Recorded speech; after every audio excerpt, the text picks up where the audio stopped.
Hello everyone, I'm coming to you from an undisclosed location in a nondescript building in an unnamed town. My sources have revealed to me that Biden admitted he had lost the last election in 2020 and was then taken out by a special unit of the CIA. My unnamed sources also tell me that the imposter who is now holding that position as president is an alien being from a faraway galaxy.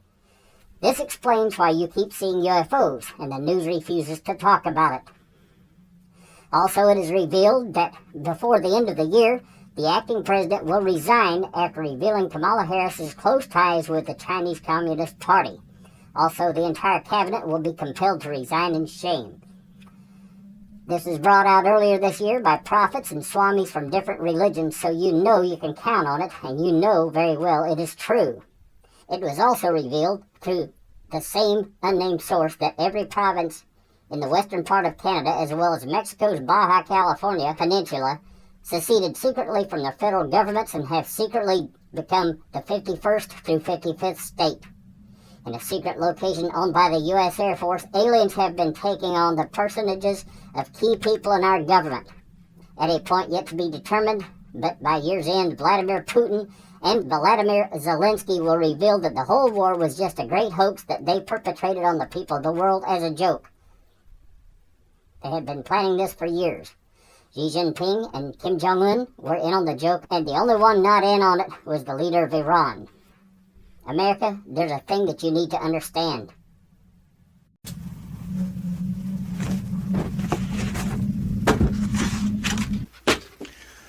We will not mask up on the Bruce Walden Show. It's all about truth. A coward hides behind a mask. If somebody hides behind a mask and they come out and they opine to you, or they give commentary or give you intel, pretty good chance you can't believe them.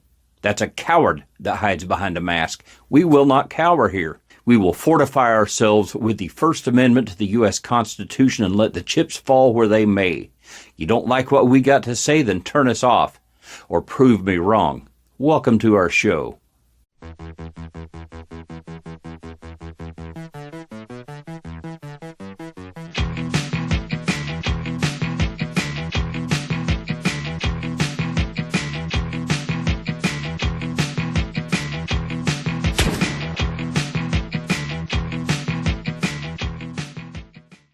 Hello and good day to you, and a solemn Memorial Day weekend to you all. Welcome to the Bruce Walden blog, our vlog, our show, the show that dares to ask the question, can we just be honest? Here's some honesty for you. I went to the Matsu meeting this morning in which the legislators of the Valley were to appear. I waited around till about 9:30 and I saw only one person that I recognized. And I got that if this meeting was not important enough for these folks to show up early, there wasn't really much point in me hanging around. I could ask them questions, and maybe two out of the whole crew would answer me honestly and give me straight answers. The rest would look me in the eye and lie like a Persian rug. You can hate me for saying that, and I just offended a bunch of you. And a lot of you, your favorite senator, your favorite congressman. Oh, Bruce, you can't say that. You know what? I'm sick and tired. I'm not going to apologize anymore. If that hurts your feelings, then sorry. If that hurts your feelings, I really am not that sorry. If you think I'm wrong, then prove me wrong. We'll be getting into that as we roll through this blog, how that we have been lied to so much, and we seem to just roll right over for it. Well, I'm not going to roll over anymore. We've been treated like a territory or like a colony or a district for long enough. We're not a park either. While sitting there and knowing I won't be able to get out to Fort Richardson on Monday, go to the cemetery on Monday. If I finished my breakfast and I headed to Fort Richardson National Cemetery. It was lovely and a semi-warm day, and I visited a couple of my late friends there, and I enjoyed the solitude. I like going there. I know a lot of you people would love for me to go there permanently. Well, that day will come. They'll lay me down there one day, and I'm fine with that. I'm comfortable with it. I accepted the Lord long ago. I'm ready anytime He calls. May your Memorial Day be blessed with memories of the awesome Americans who rendered up the full measure of devotion for this country of ours. And then what? I've got a lot of friends who went over there to defend this country, and they came back in boxes. And for what? okay, before you begin running off at the mouth, and listen to the voice of reason and of knowledge from somebody who actually knows. September 11th, 2001, we were attacked by radicals, not the CIA operatives. The CIA is full of dirtbags. The FBI is full of dirtbags. But that's not why we were attacked. You people that link those two together automatically because, well, this guy's crooked and these guys are bad, so they must be in cohorts together, or cahoots, as they say. No, it doesn't work that way here in the real world where adults live, okay? Things don't necessarily... Adolf Hitler was a low-life piece of scum. Bonnie and Clyde, they were low-life pieces of scum. That don't mean they were in cohorts with each other. You see what I'm saying?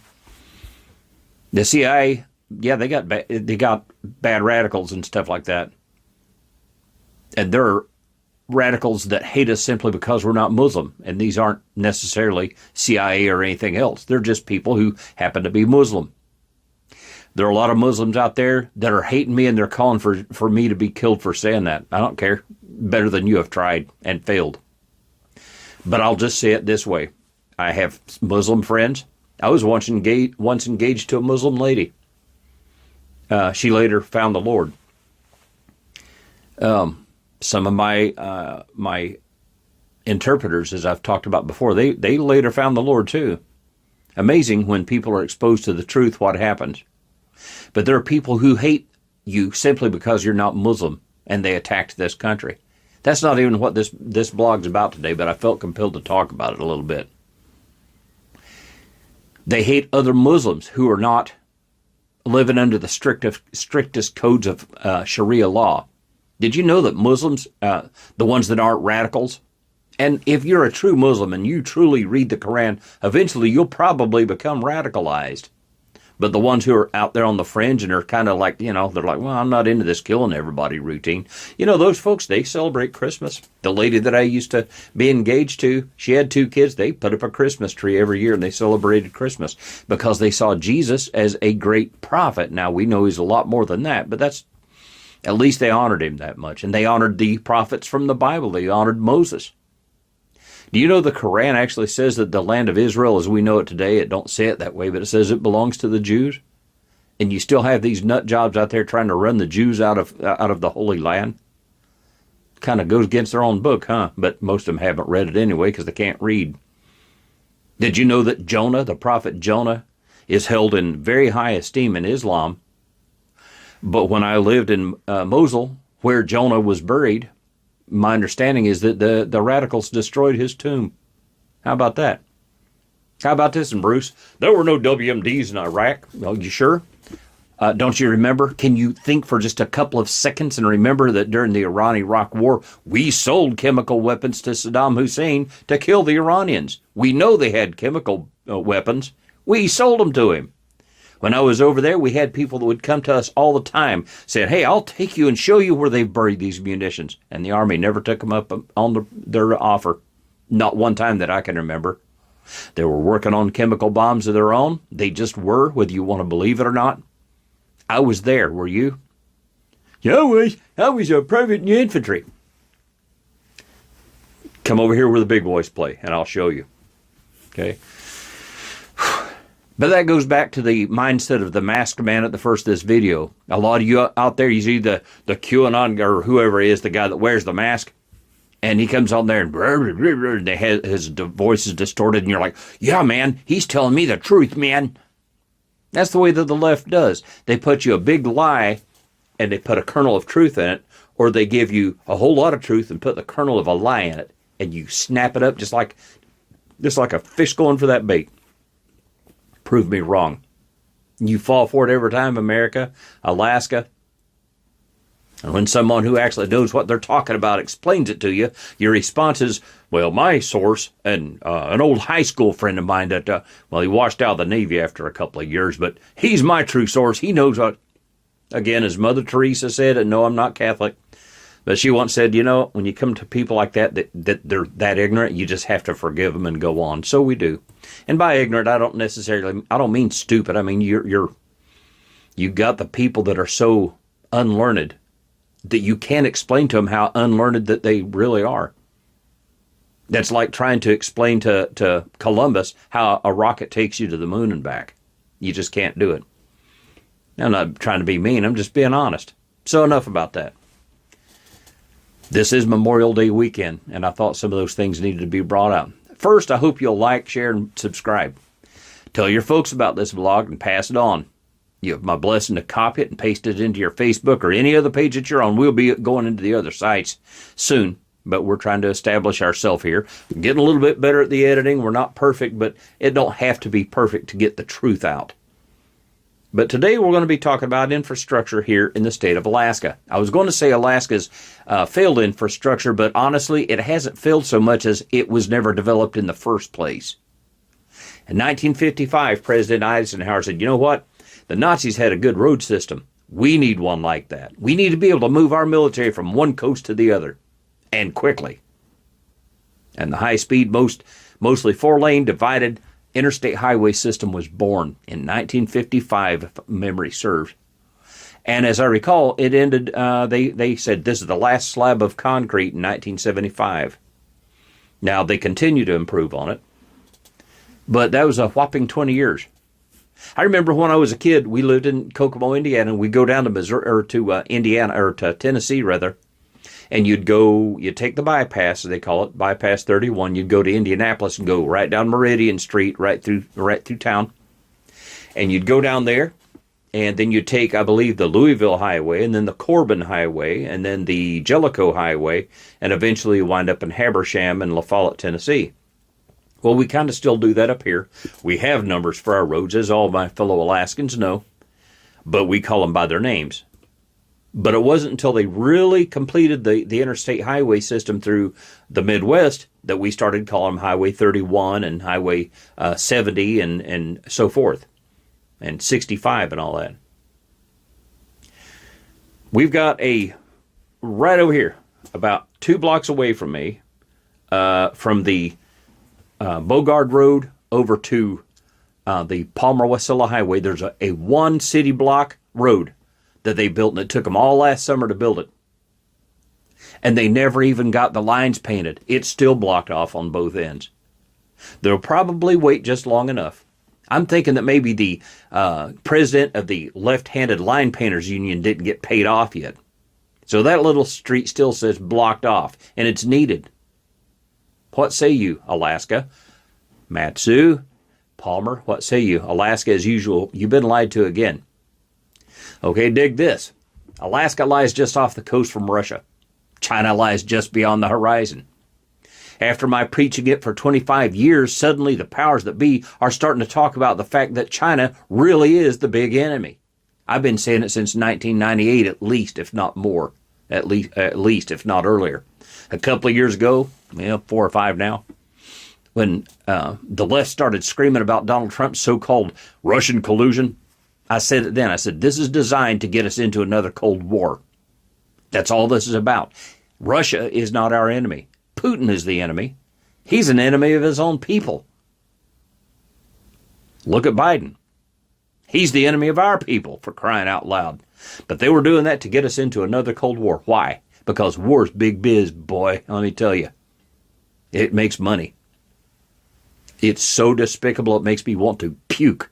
You know, when we went to the moon, we took the same mindset as we did when we faced the Nazis in World War II and when we faced the Japanese. We brought this country together to do something amazing. But this time we weren't going after a common enemy. We just had a common goal. Wouldn't it be cool if Alaska could do something like that? Ain't very likely, but it would be cool. And then, of course, China owns Biden and the rest of his cronies, lock, stock, and barrel, so not a lot's going to be done there. I say that without one smattering of check of conscience, not even a tiny little bit.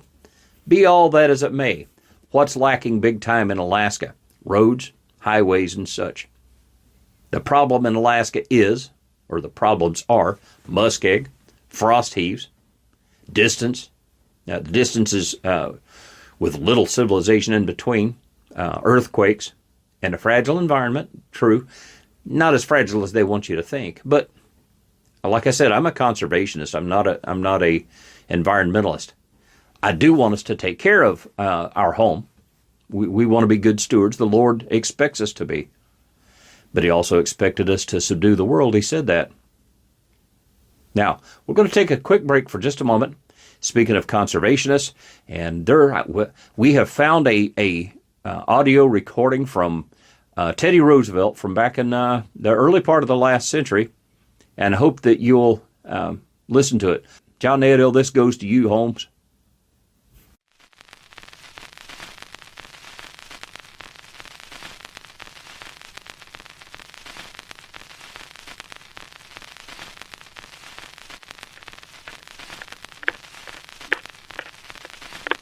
Good day to you, the American people.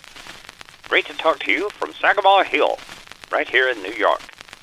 Now, I'd like to talk to you about these silly Democrats. You have elected them.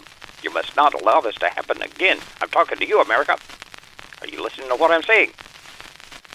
You have got to listen to what I'm telling you. One of these days, you're going to elect some nut job from, I don't know, Pennsylvania, maybe Delaware. That cannot be allowed. Folks, you've got to listen to what I'm saying. The American people deserve better than what they're getting. Are you seeing what these Democrats are doing to the country? They absolutely, they suck. We cannot allow them to stay in power. I am telling you emphatically that they are absolutely horrible at their jobs, and they suck. They cannot be allowed to be in power. I'm talking directly to you, the American people. You can do better than this. You deserve better than this. Even my weird little cousin Franklin, he's another Democrat, and he sucks too.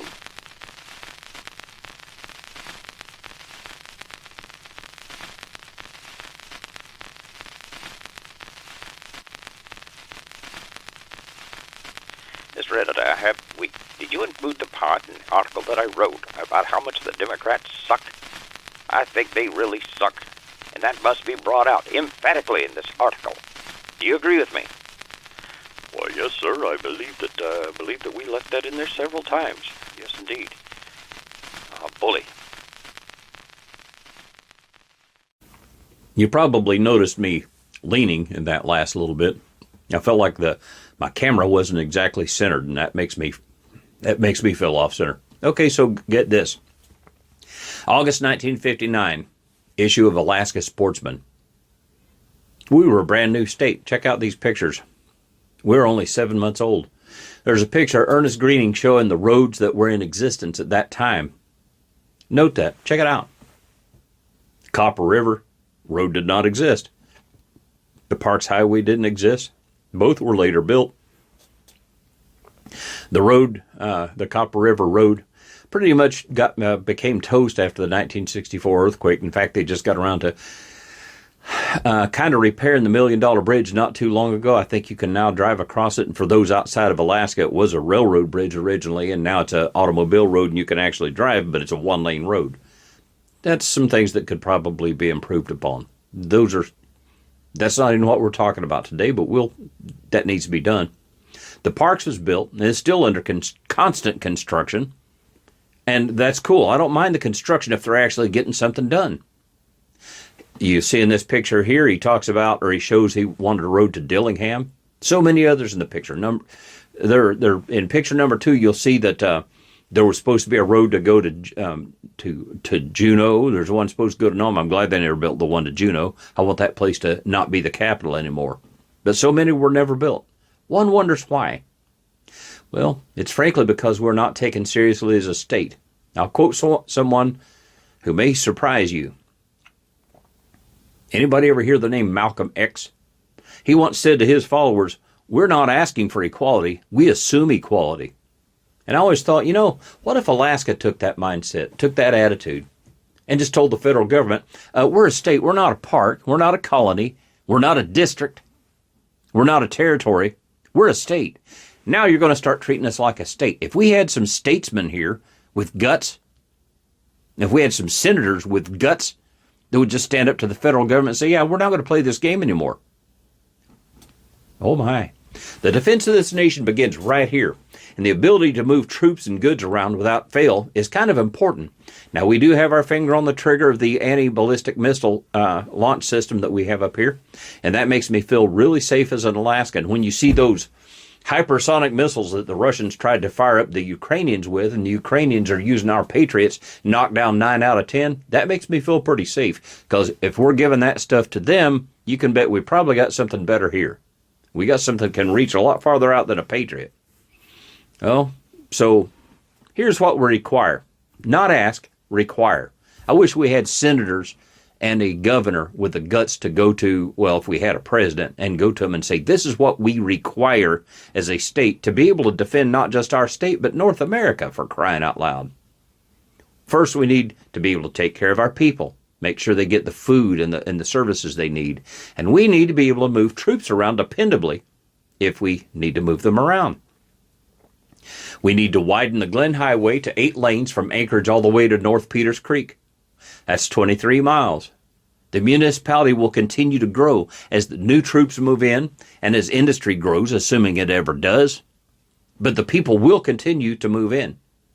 Hopefully, we who are conservative, true Alaskans will continue to grow rather than moving in a bunch of lefties from San Francisco and Seattle like we've been doing. As my friend Darcy Salmon calls them, cows. That stands for Californians, Oregonians, and Washingtonians. Cows. We don't need any more cows. We need a few moose around here. We need to have a 6 lane that goes from that point, that's the 23-mile point, all the way to the Glen Parks interchange over here. We require a 4 lane, not necessarily divided highway from the interchange to Fairbanks and another one to the Canadian border. We require the Connect Arm Bridge. We require many roads connecting the western Susitna Valley with the rest of the borough to allow us to open that up for farmland over there. They don't necessarily have to be high-speed roads like that. They don't have to necessarily be thick concrete roads. Gravel roads are fine. I grew up on a gravel road and grew up in farm country. We could do the same thing here if we just would, but we won't. With the regime that we've got, with the leadership that we've got from the city level, borough level, state level, federal level, that's never going to happen. You got to change them, folks. I just offended a bunch of you. I'm sorry. I don't mean to be offensive, but I'm going to tell you the truth, and if the truth offends you, you just have to be offended. We need 2 through path, cut and cover roadways in Anchorage, and I'll tell you where. One going under the current Gamble and Ingress streets, and it would take off at about where the old Native Hospital used to be, which is now turned into a Hooverville. Thank you very much, Mayor Bronson and City Council of Anchorage. None of you are worth a rip. You're not worth a rip. You're not getting the job done. And I go by there every morning and I film the suburb that has sprung up there, the Bronsonville or the whateverville that it is. There are people that are literally building kind of small houses over there now. And you people aren't doing a thing about it. And don't tell me, for a while there I said, you got some of these people that are, they're mentally handicapped. We had mentally handicapped people here back in the 80s and we didn't have this kind of stuff going on. So what's the excuse now? Be that as it may, you come into Anchorage, you're on the Glen Highway, you're grooving along, and you're coming into town on a 4-lane wide highway, and bloop, it goes under the highway. Now you have a ramp that goes off and goes on and becomes 5th and 6th Street. But you got the one that goes subterranean right there, and it goes under. And about every quarter mile or so, you have a 100-foot stretch where it's open to the air so it don't get clogged with smog and crud down there. But it's fenced in so people can't run in and out and get in the way. You have those ramps in and out. And you have a highway that would emerge on the other side of the International Airport Road and connect with the Seward Highway. Another such cut and cover, being 3 lanes each way, would go under L and I Street and would connect with the Connect Arm Bridge that we need terribly. It would emerge at Westchester Lagoon as you're going south and would re-submerge, if you will, go underground again right at the hill where you come up on West High School. The same would continue underground and likewise have an on and off ramps as needed and would re-emerge past the overpass near the airport. Airport Road and down by the airport down there. The Seward Highway needs to be improved and widened big time. It is very dangerous and it need not be so.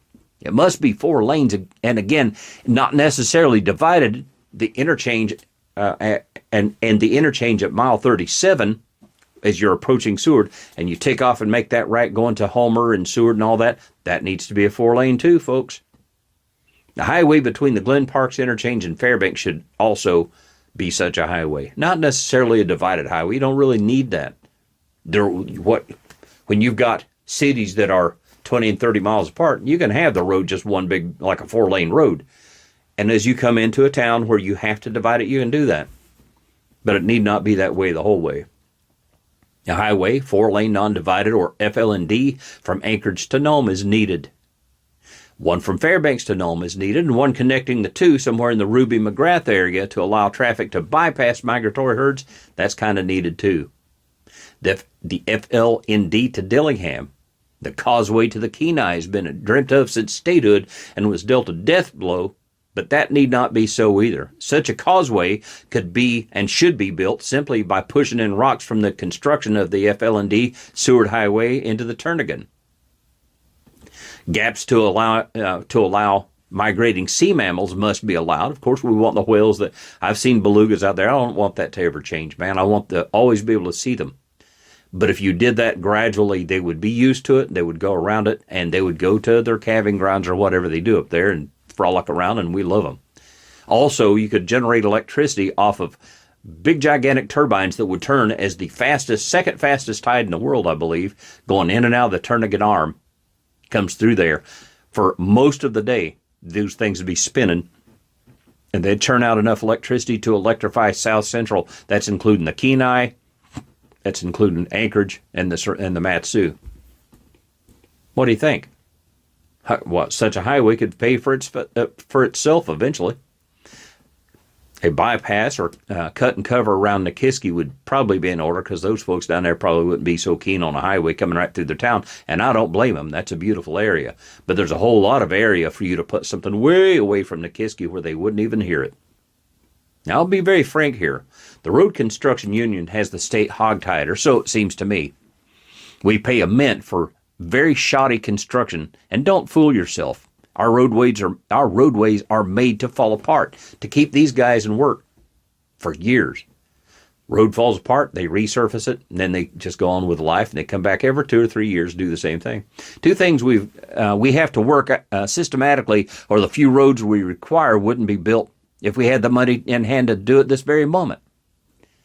I know from having been a combat engineer for a short time that if you set motivated people on a job, supervise them with out-of-the-box thinkers, give them decent equipment, and instill them with the knowledge that what they do means something, you'd be shocked to see how much work gets done. There's a reason why Army engineers were able to rough out the Alaska Highway in only 6 months. They aren't Union. They had a common enemy. Okay, do we have a common enemy now? I say we do. That Alaska Highway is an amazing thing. And yes, it was a sloppy, rough road, but they did it in 6 months, people.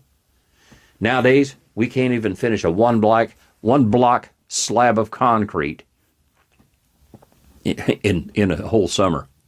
What say ye, Senator Sullivan? You seem to be at least making an effort to take the Arctic warfare thing seriously. Now, what force might be brought to bear to build such a highway? As for the construction of these roads, some of it would be on rock. So that's actually simple. Not easy, but simple. Think of this. Northern Europe has the same issues we do. Frost heaves and such, but their roads are pristine. Remember when basically our entire congressional delegation from Juneau went to Sweden or Norway or whatever? The low-down, despicable Nazis built the Autobahn, and it's still in use today with very few repairs. Why? Because they built it to last. Our roads are built specifically so they will fall apart. We pound the ground down and run over it with steamrollers, or what of the roller, we called them sheep's foots back when I was an engineer. And then we pour asphalt right on top of the dirt with no reinforcement. And Alaska, you've let them get away with it for years. If you don't believe that that's what's going on, if you don't believe what I just said, remember the earthquake of 2018? I went down into the holes in the Connect Goose Bay Road. There was no steel reinforcement whatsoever. My dad retired from a steel mill in Kokomo, Indiana. It was Continental Steel, and they were bought out by Penn-Dixie, and then they were bought out again by Continental Steel, and he retired there. And guess what he made? He spent about his last 15 years on the machine that makes what's called road mat. You see these mats that are like 12 feet long, 12 feet wide, whatever, and they're basically rebar that's been welded together. And they got a machine that squirts those wires out, or rebar comes off these gigantic rolls, and boom, and it hits it with big time electricity, and they just melt together. And he cuts them off, and out they went. And he did that for 15 years. or so. They're cheap. And as a matter of fact, if you have 2 layers, one at 6 inches and one at 2 feet, you're paying only $1 a square foot for these things. That's chicken feed. Rebar is a bit more expensive, and one would need, with the road system that I propose, you need to drive that rebar into the dirt, and then you weld those road mats at 6 inches and at 2 feet. And you have a concrete road that's 3 feet deep. So that's ridiculous, Bruce. Well, it sure as heck ain't ridiculous in Northern Europe, because that's exactly how they do it there. Been doing it there since before World War II. So don't tell me it's ridiculous. Thus, you have something to which to weld all the road mats, and away you go. Next, well, look at these kids in Fairbanks. They took glacial silt, and they started mixing it with something. I don't know what they mixed it with, but supposedly it basically turned right into granite. When it dried and cured, it was granite. You could have a roadway made out of granite. I'm not sure how well it turned out. I've not seen the outcome of it. But I do know this. They backward engineered the cement that the Romans used to build their roads and their fortifications and stuff that are still in existence these 2,000 years later. You think about that when you see us put a road down out here and it falls apart in 2 or 3 years. Or if you look at some of the older buildings in Anchorage that have been there since the 30s, they're starting to show their wear. But if you look at these Roman buildings, they've been around for 2,000 years, and some of them more than that. And they found out that what it is, they mixed seawater with quicklime. Don't ask me what quicklime is, but I was seeing this on the internet the other day. And they found that if there was a crack, water would get in that crack, and it would act on that quicklime, and the thing would actually heal itself. Just like if you cut yourself and it heals over. Pretty amazing. But what if we did something like that? Well, we could. We won't, but we could. Moreover, if you had a road 3 feet deep, as they have in Scandinavia, and it was still reinforced, it wouldn't fall apart every year. You wouldn't have to resurface that every year. That's why these people do what they do, so they can have a steady job. We'll talk only about the material when we talk about cost, because this thing's going to be pretty expensive. And the building of it would be a little bit expensive. In fact, very expensive. But hear me out here. But right now we're just going to talk about the material that it would take. And we're talking about concrete, steel reinforcement. Now, that's not counting the painting of the lines or the guardrails or any of that. And remember, the entire interstate highway system, adjusted for today's prices, would cost about $550 get ready for this, $1 billion. $500 billion. Look how this idiot in the White House throws away $1 billion every year now on stuff that we don't even know is out there. To have an 8-lane highway from Anchorage to North Peters Creek that is 3 feet deep, as described earlier, and with emergency lanes on each side would cost you about $327,888,000. Having a 6-lane from there to the interchange would cost about $130,392,000, somewhere around there. A 4-lane from the interchange to Fairbanks would cost almost $3 billion. It'd be $2,872,000 and some change. A 4-lane to the Canadian border, a little bit longer, would be $3,231,360,000, and a road from Fairbanks to the Canadian border would be about the same. Roads to Seward and Homer would cost about $3 billion. A road from Anchorage to Nome, about $5.3 billion. A Fairbanks to Nome road would cost about $4.9 billion. Anchorage to Dillingham would cost about $2.9 billion. And a periphery road running to the native hubs, which would be a simple EnviroGrid roadway, be about $250,000 per mile. And with Bailey bridging, would cost about $1 billion, maybe. Let me tell you about this EnviroGrid stuff. When I was a combat engineer, I never worked with the stuff, but by the time I got to Special Forces and the Gulf War kicked off a couple of years later, they went into Riyadh. They built the busiest airport on the face of the planet. They built it out of EnviroGrid. I talked about this the other day. EnviroGrid is this. It's a thick plastic material, and it comes in like 8-foot, maybe 12-foot long pieces, and it looks like a big black plastic cross tie. But you tack the end down and you stretch it out, and it opens up, and it's like a honeycomb, and they just pound it full of sand and gravel and stuff like that. And man, you can land planes on it, big planes. If you built a 12-foot wide road from, let's say, Prudhoe Bay to, not Inuktitut Pass, but Ukyagbik, I probably mispronounced that, what we used to call Barrow, and from there to Wainwright, and from there to down in the Nome area, and, taking off and connected in with that highway system, on to Unalakleet to Bethel, and then Dillingham, and, that's as far as you'd have to go if you had that highway we talked about earlier. That one would it'd cost you about, $1 billion maybe. Between 500 million and $1 billion. The cool thing about such a roadway, trucks and cars wouldn't necessarily be going down that. I wouldn't take my car down there, and it's not the best car in the world, but I sure love it. I wouldn't take it down a road like that. But the native folk that live in those villages that depend on things like snow machines, four-wheelers, six-wheelers, susvies, they'd use it. That would keep outsiders out of their villages, but it would allow them to connect with the other cities and bring in goods and services. As a matter of fact, I believe it would spawn a brand new industry with native communities such as freight being hauled behind converted susvies. Wouldn't that be awesome for them?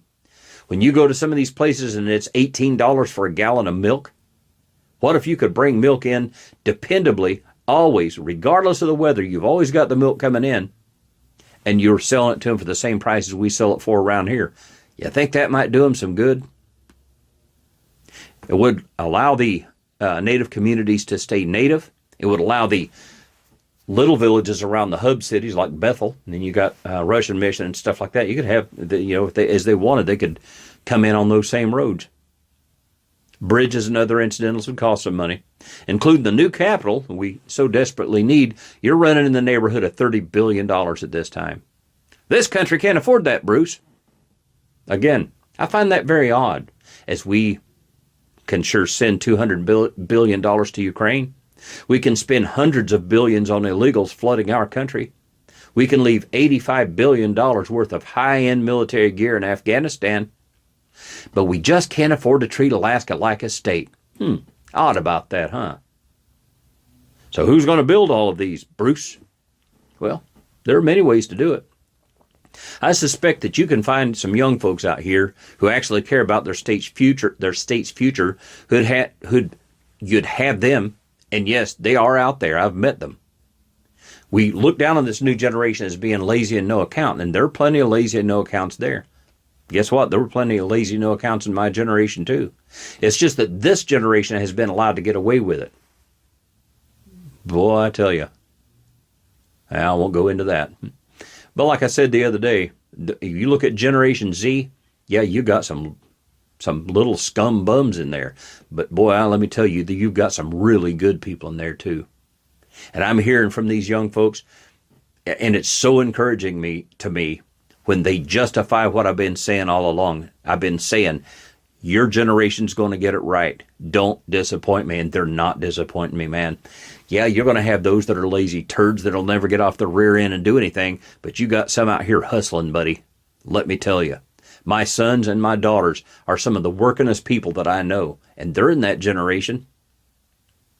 So, be careful what you say about them. It might come back to haunt you.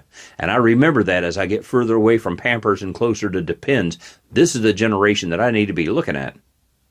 At the outset of World War II, the U.S. government employed the Civilian Conservation Corps. I told you that my dad was a member of that. A very neat outfit. And all there were like 3.2 million men and one woman. There was only one female corpsman, whatever. But at the outset of World War II, they started using the CCC to build barracks for the new army that was coming, because we built our army to the biggest army we've ever had. And these guys and gal built those barracks. In 1942, they defunded the CCC. They didn't abolish them. They just defunded them. They simply stopped funding them. Officially, they still exist. Okay, you have a lot of young Alaskans who graduate high school and do not want to leave home. They do not necessarily want to join the military, but they want to do something with their life. Some of them lack guidance. My dad lacked guidance. You know, he had a Captain Townsend, who was a World War I veteran, and he was my dad's company commander there. This guy was still in the Army. See, the CCC was overseen by the, I think, Park Service and the Army. They were under a Department of the Army. and they had Army officers that were running the show. Well, Captain Townsman, he just thought the world of my dad for some reason. And my dad is a likable guy, and he played the banjo. In fact, he had a bluegrass band, him and his buddies, back when those were the grunge rock bands of their day. And they'd go around and play high schools and stuff. And old Captain Townsman, he'd come in there. John, he called my dad John. His name is John Jacob Walden, just like my son.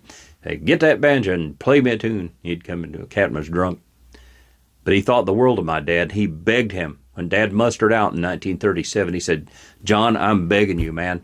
If you'll take this pen and sign this, we'll put you in the Army tomorrow. He said, we'll get you an education. I know you're embarrassed not having an education. We'll get you an education. Captain Townsman, this is 1937. I'm getting a chill thinking about this. He said, we're going to be at war in 4 years. He said, you'll go all the way. And Dad took that pen in his hand and he started to sign and he said, nah, I'm going to go home. And he regretted it the rest of his life. I don't, because what if Dad had gone up there and gotten killed? I'd have never been heard of. And Dad did get his draft notice in 43, but like I said the other day, he had a bad ticker, so they sent him home. Later, he was proven to have a good ticker, so I reckon that was just God watching out for him. As I said the other day, all the dams and the barracks and the parks and all the stuff that those guys built, they're still there.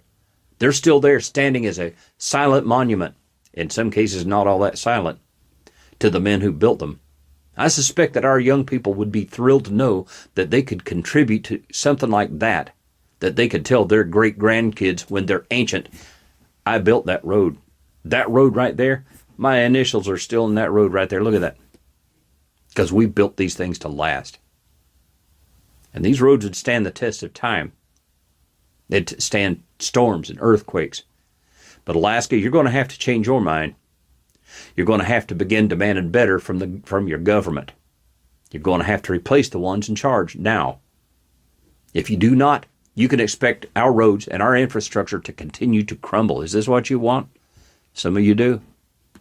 I dare say some of you actually want that. I hope you'll like, share, and subscribe. If nothing else, tell your friends. Listen to this harebrained ideas from this Bruce guy. Listen to his nutty ideas. Avoid this guy, but listen to what he's got to say. May God bless you. May he bless this nation. May he bless our state. And may he bless the memory of our loved ones whom we lost over there, wherever over there may have been. Good night to you. Stick around for a minute. I've got another real quick hack for you gentlemen out there. Okay, folks, I don't usually endorse products. I only endorse products that I think that I know work, and I don't take a lot of products out there, but this one I do. I wanted to give this, especially for the guys, and it might work for you ladies, but I know it works for guys, or at least it worked for this guy. My sister tried it. She only tried it for a month. She didn't see any difference. I did. Nature's Youth, this stuff right here. And I don't get a dime for this. They're not paying me to endorse them, and they're not endorsing me. Maybe someday they will, because I'm going to tell you right now, this stuff worked for me. What it does for you, whether it does anything or not, I don't know. But I started trying it right after I retired from the Army. They developed this stuff, and the test subject was G. Gordon Liddy. You remember him? He used to have a radio show, and on that show he talked about this, and when he was in his 70s, he was jumping with Israeli paratroopers, and they said, his doctor told him, said, you have the body of a guy in his 50s. And he's pushing 80 at the time. Now, when I was a little kid, I had measles and my eyes went bad. Kind of bad, not terrible. But all my time in the Army, I had to wear glasses, and I became a sniper, so it's kind of important to be able to see well, to see straight. But I had to wear glasses my entire career. Sometimes I didn't wear them, but I was supposed to. I started taking this stuff right after I retired, and I took it for a month, and one day I woke up and I rolled out of bed, and it's like, man, all my aches and pains, I'm not hurting right now. And I noticed that at the same time, my eyes began to get kind of watery, and my vision cleared up to 20/20. I'm not kidding you. See what happens when you hit about 35, and men, I don't know how it is with women, and this might work for you too, but I know what I know. When you hit about 35, your pituitary gland kind of goes to sleep. It can still do its job. It just doesn't. It gets lazy and quits doing its job. And what this stuff does, it kickstarts your pituitary gland. It starts to push out the human growth hormones that you need to stay young and youthful. So I started taking the stuff. My vision cleared up to 20/20. My aches and pains went away. They get kind of sneaking back up on me because I'm 60 now. People tell me I don't. People tell me I look like I'm in my 40s. I'm not going to be the judge. I do know that my brothers, who when they were younger than I am now, looked way older than I do right now. I had a brother that died at 52, and he looked like he was old enough to be my dad now. But this stuff works, folks.